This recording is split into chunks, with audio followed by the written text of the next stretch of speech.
So yun guys, so tingnan yan, dami kong pawis oh. Yan. Kasi nagwalis ako, tas ito. Ayan yung bayabas. Yan. O, diba? Libre ng bayabas dito, pitas tayo. Ang tawag dito sa amin ay lunuhan. Ayan. You know? Ayan.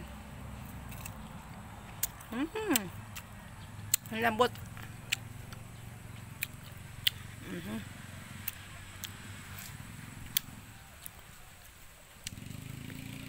Diba? Libre kain na.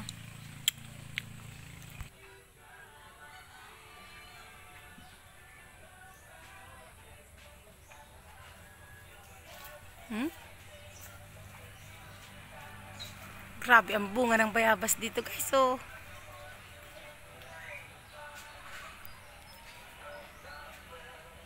lunuhan pati ni Em. Ang liliit niya pero pag kinain mo malambot oh.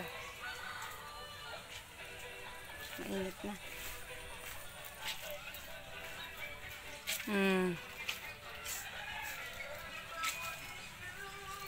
Yan na. Hitik sa bunga pero maliliit lang.